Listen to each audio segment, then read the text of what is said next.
पीछे का उद्देश्य ये था कि काफ़ी समय से एक विवाद चल रहा है कि सरकारी नौकरियों में जिस प्रकार से रिक्रूटमेंट हो रही है और कांग्रेस और कुछ एक विपक्षी दल बार बार ये आरोप लगाते हैं कि साहब वैकेंसियां पुरानी हैं, उस तरह का आंकड़ा जो दिखाया जा रहा है वो गलत है।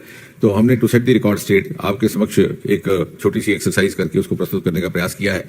मोटे तौर पर संक्षेप में यदि एक वाक्य में मुझसे पूछें तो मैं ये कहूंगा कि यूपीए की सरकार के दौरान क्या हुआ और इस सरकार के दौरान क्या हुआ, उसका सबसे उपयुक्त तरीका ये होगा थोड़ा सा तुलनात्मक विश्लेषण हो कि 2004 से लेकर के 9 वर्षों में 2013 तक कैसा रहा दृश्य और फिर 2014 से लेकर 2023 तक। और मैं तो ये कहूंगा कि जहां तक सरकारी नौकरियों का संबंध है, ना केवल गणित अगर देखा जाए जिसके ऊपर वो बार बार इशारा करें तो गणित के हिसाब से भी हमारे आंकड़े आपको बेहतर नजर आएंगे, बल्कि गुणवत्ता के लिहाज से। So it's both been a quantitative as well as a qualitative difference and difference for the better. ये एक पत्रक है, आपको हम वितरित भी कर देंगे। अगर कुल मिला के देखें आया तो पिछले जो पहले 9 वर्ष थे यूपीए सरकार के, उसमें 6 लाख और 2045 रिक्रूटमेंट्स रही। उसकी तुलना में इन 9 वर्षों में, I will give you the letter also, उसकी तुलना में प्रधानमंत्री मोदी जी के नेतृत्व की सरकार में पहले 9 वर्षों में 8,82,191 8,82,191। अगर 8,82,191। इसके अतिरिक्त आप अगर इसका ब्रेकअप करके देखें, क्योंकि मोटे तौर पर भारत सरकार में 3 एजेंसीज हैं रिक्रूटमेंट की, एक तो service selection board, service selection commission, staff selection commission, दूसरा है यूपीएससी और तीसरा railway recruitment board, which are the major employers in government sector. तो अगर आप स्टाफ सिलेक्शन कमीशन का देखें तो 2004 से 2013 का आंकड़ा है 2,07,563 2,07,563, जबकि मोदी जी के नेतृत्व की सरकार का 9 साल का आंकड़ा है 4,06,91, which means 4,00691, लगभग दुगना। And this is the largest employing agency because it employs at all the different levels, the low grades levels also, B grade, C grade across the country. अगर आप यूपीएससी देखें, which is employing the civil servants and all the other all India services, तो first 9 years from 2004 to 2013, yes UPSC, yes was 45,431, 45,431। उसकी तुलना में यदि आप 9 वर्ष मोदी जी के नेतृत्व की सरकार के देखें तो 50,906, 50,906, 50,906। और तीसरा the largest employing agency in the government sector is the railway recruitment board. Railway recruitment board में अगर यूपीए के पहले 9 वर्षों में आंकड़ा था 3,47,251, इन अदर वर्ड्स 3,47,251। और यदि आप तुलना करते हैं 2014 से लेकर के 2023 तक वर्तमान सरकार की, तो ये आंकड़ा है 4,30,594, इन अदर वर्ड्स 4,30,594। तो यदि गणित के आंकड़ों को लेकर के बिना आंकड़े दिए हुए, बिना प्रमाण दिए हुए, बिना तर्क दिए हुए बार बार उनके प्रवक्ता उठ करके, और विशेषकर जब भी रोजगार मेला होने की तिथि नजदीक आती है उसके ऊपर आदि आरोप लगाते हैं, लेकिन उनके पास ना वो आंकड़ों से प्रमाणित कर पा रहे हैं ना वैसी। इसके अतिरिक्त जहां तक प्रमोशंस का संबंध है, वो भी आपको जानकर के हैरानी की होगी कि यूपीए की सरकार में प्रमोशंस रुकी पड़ी थी कई वर्षों से, कहीं सब जुडिस, कहीं कोर्ट के कचहरी के झगड़े, कहीं डिपार्टमेंटल डिलेज। इस सरकार ने पिछले ही वर्ष 9,000 प्रमोशंस की हैं एंड बल्क प्रमोशंस की हैं, क्योंकि जहां कोर्ट कचहरी के विषय थे उनका समाधान निकाला गया, कहीं उनका बीच का रास्ता निकाला गया, ताकि वर्षों तक एक ही पद पर रहने के कारण हमारे कर्मचारियों का डीमोटिवेशन हो रहा था। और बड़ा दुखद कई बार दृश्य रहता कि जब उनका फेयरवेल होता, सेवानिवृत्त होते तो जिस पद पर वो उनकी नियुक्ति हुई थी उसी पद से वो रिटायर हो जाते थे 20-20, 25-25 वर्ष के बाद। तो ये जो नया रिफॉर्म लाया या जो नया सुधार हुआ, it's not only in the form of governance reform, it has a huge socio economic impact as well. उनकी सैलरी, उनकी पेंशन, उनकी सामाजिक स्तर, उनका सामाजिक समाज में जो उनका स्थान है, इज्जतमान है। और इस वर्ष भी we have just started this year, कम से कम 4,000 हम प्रमोशंस करेंगे। And I think this is the only government which has followed a pattern of mass recruitments, mass promotions. हर रोजगार मेला के अंक में जो अब तक 6 हो चुके हैं, प्रधानमंत्री ने कभी भी 70,000 से कम नियुक्ति पत्र जारी नहीं किए। Now this being one part, the other part, as I was mentioning in the beginning, the difference is not only being quantitative, it's also been qualitative. Qualitative ये कि सरकार ने आते ही 1 वर्ष के भीतर, और प्रधानमंत्री जी ने लाल किले से आह्वान किया था स्वतंत्रता दिवस के अपने संबोधन में कि क्या हम सरकारी पदों में नियुक्तियों से इंटरव्यूज को समाप्त कर सकते हैं। The announcement was made by him, or the call was given by him on the 15th of August 2015, and I am proud to share with you that within 3 months, the DOPT carried out this exercise. Beginning from 1st February 2016, interviews were abolished within 3 months. Some of the states took a longer time to adopt this rule. और उससे पारदर्शिता भी आई, भेदभाव भाई भतीजावाद होने की गुंजाइश खत्म हुई। कहीं लेन देन की शिकायतें आती थी, वो भी होता था। हमारे पास कई बार बहुत एक दुखद इस तरह की भी जानकारी रहती कि साहब किसी उम्मीदवार को 100 अंक प्राप्त हुए हैं रिटर्न में, उसको इंटरव्यू में 5 नंबर देके छोड़ दिया गया, और जिसको लेना था, जिसके साथ पक्षपात करना था। अब we have a level playing field and you would see if you I would rather invite you कि जो हमारे रोजगार मेला के माध्यम से जो नए नियुक्त हो रहे हैं हमारे कर्मी, उनको आप मिलिए, उनसे इंटरव्यू करिए, किस प्रकार से मेरिट में भी इजाफा हुआ है और जिस संदर्भ से वो आ रहे हैं, from ordinary background, sometimes from low middle class, sometimes first generation सरकारी नौकरियों वाले। तो that in other words, quantitatively also this government has performed better in the last 9 years compared to the earlier first 9 years of the UPA government, and qualitatively also। इसके अतिरिक्त दूसरा सुधार, self attestation हुआ करता था एक कि आपको जाकर के हर गेस्टेड अफसर से अपने दस्तखत कराने, और जो गांव देहात में रहने वाले हमारे उम्मीदवार थे उनको ये भी एक दिक्कत रहती कि कहां से गेस्टेड अफसर उनको उपलब्ध रहेगा, कहीं उन्होंने कभी गेस्टेड अफसर देखा ही नहीं था कि 2 कान होंगे, 4 नाक होंगे, कैसा होगा। सरकार 26 मई 2014 को शपथ ग्रहण करती है। सितंबर मास तक इस नियम को समाप्त कर दिया गया, which was I believe a dubious legacy of the British Empire. Somebody would answer why it couldn't have been done earlier. और उससे एक संदेश गया देश भर में कि मोदी जी के नेतृत्व में एक ऐसी सरकार ने बागडोर संभाली है जिसमें इतनी क्षमता है, इतना कॉन्फिडेंस है कि वो अपने देशवासियों पर विश्वास कर सके, अपने नौजवानों पर विश्वास कर सके। इसके साथ साथ to improve the level of performance, capacity building, पहला बार एक प्रयोग हुआ है मिशन कर्मयोगी का। यू हैव अ मॉड्यूल, और जितने भी हमारे नए रिक्रूटमेंट हासिल करते हैं रोजगार मेला में, उनको साथ ही साथ वो मॉड्यूल का भी विकल्प उपलब्ध करवा दिया जाता है, so that they can train themselves for the new responsibility. और ये उन लोगों पर भी लागू होता है जो पहले से सरकार में है। जब कभी से स्थान परिवर्तन हो जाता है, कभी पदोन्नति हो जाती है, नई असाइनमेंट जाने के लिए वो रातों रात अपने आप को कैपेसिटी बिल्डिंग कर सकते हैं। इसी प्रकार प्रिवेंशन ऑफ करप्शन एक्ट 1988 में बना, 30 साल के बाद उसमें संशोधन लाया गया, और अनेकों प्रावधान जो वर्तमान समय के अनुकूल समझे जाते थे। उदाहरण के तौर पर रिश्वत लेने वाले के साथ साथ रिश्वत देने वाले को भी आरोपी ठहराया गया, ताकि while Prime Minister Modi is following a policy of zero tolerance against corruption, at the same time the well-performing officers performing with honest and integrity should not feel intimidated and should have an opportunity to perform to the best of their abilities. CP Grams का हमारा है एक, जिसमें बहुत बड़ी एक success story है, which the other countries and the other civil servants of the other countries are coming here to actually watch and observe. हमारे यहाँ जो ग्रीवेंस सेल हुआ करता था, सारे साल भर में पूरे देश से मात्र और मात्र 2 लाख कंप्लेंट्स दायर होती थी। It's a very small number considering the vastness of this country, क्योंकि कहीं कहीं वो वेबसाइट विजिट ही नहीं होती थी, कभी कहीं जवाब नहीं होता था। उसको कंप्यूटराइज कर दिया गया, ऑनलाइन कर दिया गया, टाइम बाउंड 5 दिन के अंदर अंदर शिकायत का निवारण करने का एक व्यवस्था कायम की गई। आज स्थिति यह है कि लगभग 20 लाख ग्रीवेंसेस हर साल आ रही हैं, because people are finding us responsive, prompt, timely. और इतना ही नहीं, अभी पिछले बरस क्योंकि हमें लगा कि केवल ऑनलाइन है तो इसमें ह्यूमन इंटरफेस भी, अभी also started a help desk, human help desk. शिकायत के निवारण के बाद उसके साथ एक ह्यूमन बीइंग, एक कर्मचारी हमारा, उससे बात भी करता है, आगे क्या करना है उसके लिए उनकी काउंसलिंग भी कर सके। पेंशन का विभाग जो है, ये मैं थोड़ा सा इसलिए दे रहा हूँ, अदरवाइज चले तो सारा दिन चल जाएगा, लेकिन ऐसी चीजें जो शायद कभी कभी समाचार पत्रों में नहीं आती, शायद हम भी वो साझा करने में थोड़ी सी पीछे रह जाते हैं, और इस कारण विरोधियों को बिना तर्क के बात करने का मौका मिल जाता है। Pension reforms, the biggest pension reforms have happened from the point of view of the Elder citizen and the women citizen.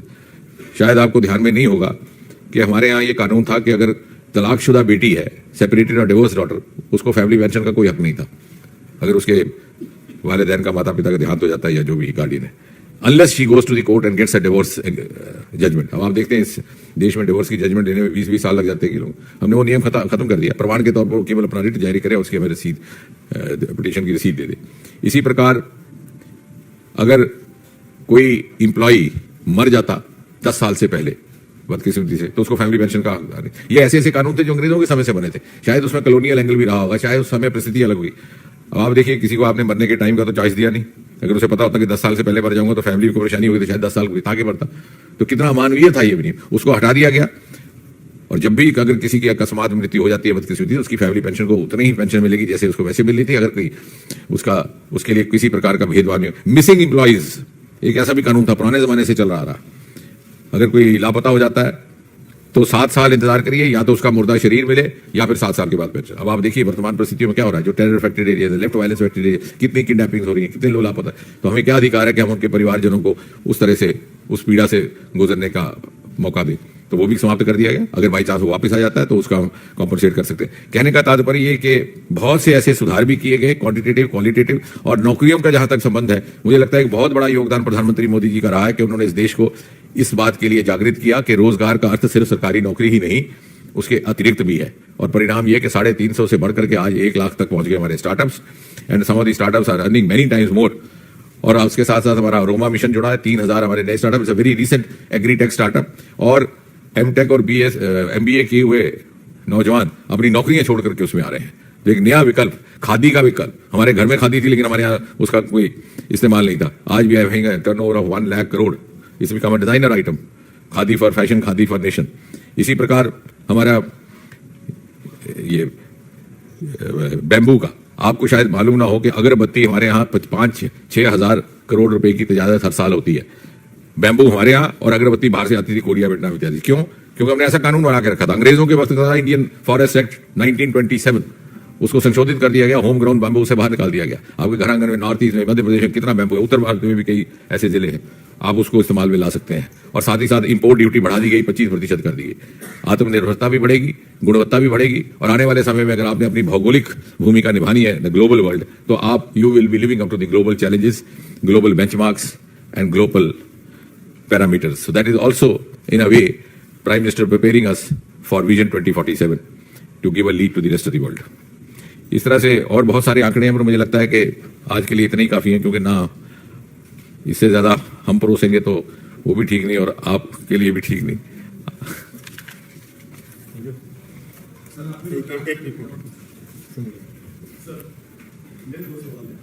देश की आबादी 140 करोड़ के ऊपर पहुंच चुकी है। आपको लगता है कि जिस मात्रा में आपने नौकरियां देने को पर्याप्त है कि बेरोजगारों की संख्या काफी बड़ी संख्या में होती है। दूसरा सर, राहुल गांधी ने आरोप लगाए कि कई सारे कॉर्पोरेशन BSNL, TNL, TOC लगभग 50 लाख तक खाली। इस प्रश्न का उत्तर 2 भाग में। पहली बात तो ये है कि हम ये ना समझें कि हम 140 करोड़ हो गए तो हमें नुकसान हो गया। We can use our population as a dividend, as a profitable dividend. अब क्या हुआ कि हमारे यहाँ, वो भी आपके लिए रोचक बात होगी, number of pensioners has increase compare to number of serving employees. पहले ऐसा नहीं था, क्योंकि 1947 में लाइफ स्पैन 50 साल था, 55। अब लाइफ स्पैन 65 तक पहुंच गया, बढ़ता जा रहा है। लेकिन रिटायरमेंट एज जब 60 है, तो जब हमारा नागरिक सेवानिवृत्त होता है तो ऊर्जा भी उसमें भरपूर रहती है, उसमें अनुभव भी रहता है अपने काम में, उसको एक्सपर्टाइज भी रहती है। तो उसको कैसे उपयोग में लाना, उसके लिए भी हम कई सारी योजनाएं बना रहे हैं पेंशन विभाग में भी।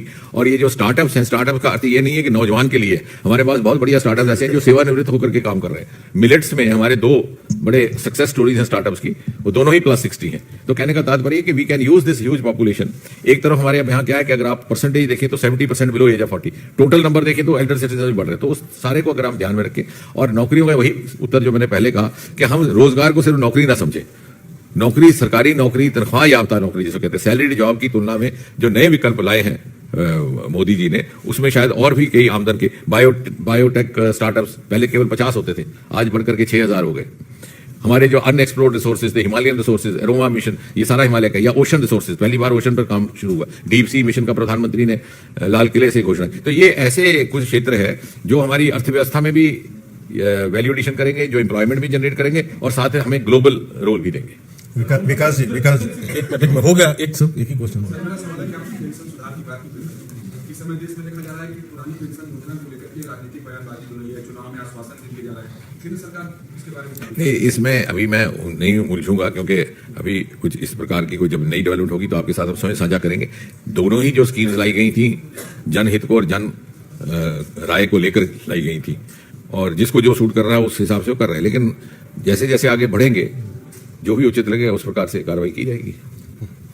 डॉक्टर साहब, जयराम रमेश कांग्रेस पार्टी के वरिष्ठ नेता हैं, उन्होंने कहा है कि गीता प्रेस को अवार्ड देना ठीक वैसा ही है जैसे और संवर्धन को सम्मान करना। उसमें गीता प्रेस में 1 करोड़ की जो राशि है वो भी लेने से इनकार कर दिया कि सम्मान लेंगे, लेकिन राशि नहीं है। आपने खुद ही उत्तर दे दिया। नहीं, आपने बहुत अच्छा उत्तर दिया। देखिए, पहली बात तो यह है, गीता प्रेस भारत की संस्कृति से जुड़ी है, हमारे इतिहास के साथ जुड़ी है, हिंदू मान्यताओं के साथ भी जुड़ी है, और जैसे आपने कहा कि अफोर्डेबल लिटरेचर का निर्माण करती है, घर घर में वो पहुंची हुई है। और इसके ऊपर आरोप कौन लोग लगा रहे हैं, मैं अभी तर्क की बात कर रहे थे, जो कह रहे हैं कि मुस्लिम लीग सेक्युलर थी। ये भी तो कुछ दिन पहले कहा। ये भूल गए कि मुस्लिम लीग ने क्रेडिट लिया था पाकिस्तान बनने का। मुस्लिम लीग ने ही टू नेशन थियरी दी इस देश को। मुस्लिम लीग ने ही बंटवारा करवाया, और उस समय करवाया कि जब बहुत से मुस्लिम बुद्धिजीवी वो इसके खिलाफ थे। प्रोग्रेसिव राइटर्स फ्रंट बना था, जिसके सदस्यों में प्रमुख था कुछ लोग साहिल लुधियानवी थे, जानिसार अख्तर थे, कैफी आजमी थे, शबाना जी के पिताजी।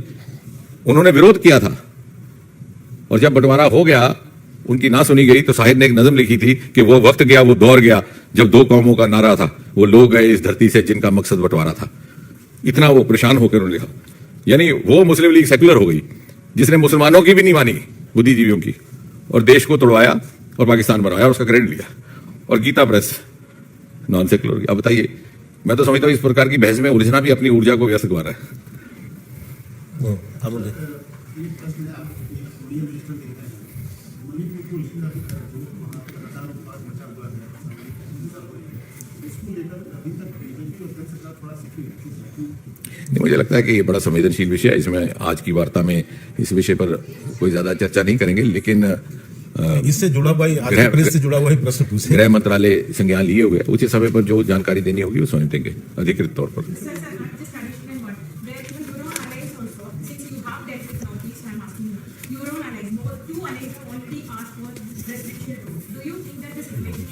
No, as I said, it's not part of.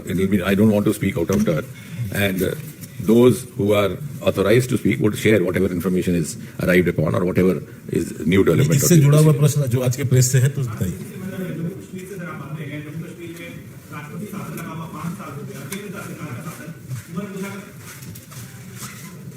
Sir Omar Abdullah ने ट्वीट करके कहा है कि चुनाव का होगा 5 साल। नहीं, मुझे लगता है कि ये सवाल तो इलेक्शन कमीशन को पूछना चाहिए आपको, क्योंकि इलेक्शन कमीशन एक स्वतंत्र अदारा है और ये सरकार स्वतंत्र संस्थाओं के कामकाज में दखल नहीं देती। हाँ, अगर आप मुझे भारतीय जनता पार्टी के कार्यकर्ता के रूप में पूछते हैं तो वो मैं ये कह सकता हूं कि भारतीय जनता पार्टी का प्रत्येक कार्यकर्ता हर समय हर प्रकार के चुनाव के लिए तैयार रहता है, चाहे वो पंचायत का हो, चाहे विधानसभा का हो, चाहे लोकसभा का हो। हम 24/7/365 पार्टी है। हम उन दलों में से नहीं है कि जो चुनाव के समय सक्रिय रहते हैं। बाकी चुनाव कब होगा ये निर्णय चुनावी आयोग करता है, क्योंकि उनके पास अपनी तरह के इनपुट्स रहते हैं। बाकी जहां तक गीता प्रेस का संबंध है, जैसे अभी आपने भी कहा कि उन्होंने पुरस्कार लेने से इनकार कर दिया, पुरस्कार के पैसे। आपने देखा होगा कि अगर आप पूरे पर्सपेक्टिव में देखें किस प्रकार से पुरस्कार वितरण और उसके निर्णय की प्रक्रिया को मोदी जी ने बदला है। पद्मा अवार्ड को पीपल अवार्ड कर दिया। पहले तो पद्मा अवार्ड के लिए लॉबिंग हुआ करती थी, अब आपको ऐसे ऐसे लोगों को पुरस्कृत किया जा रहा है जो बेचारे अनजान दुनिया में अपना काम कर रहे थे। अनसेलिब्रेटेड सक्सेस स्टोरी। और गीता प्रेस का जहां तक संबंध है, देश के घर घर में पहुंची हुई, किसी को इससे कोई आपत्ति नहीं है। कांग्रेस के 2 नेताओं को आपत्ति है केवल इसलिए कि उन्होंने धर्म से जुड़ी हो, उसके लिए जरूरी है कि उसकी आलोचना ही की जाए।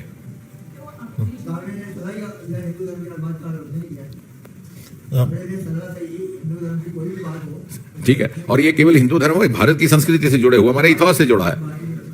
इन्होंने कोई विभाजन तो नहीं ना किया जैसे मुस्लिम लीग ने किया। तो मुस्लिम लीग आपको प्रिय लगी? रविंद्र जी,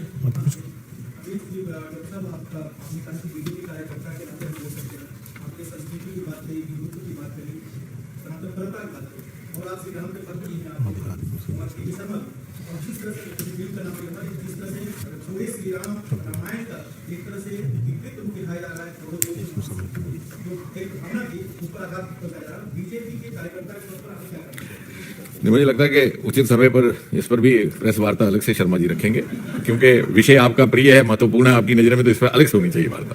थैंक यू सर।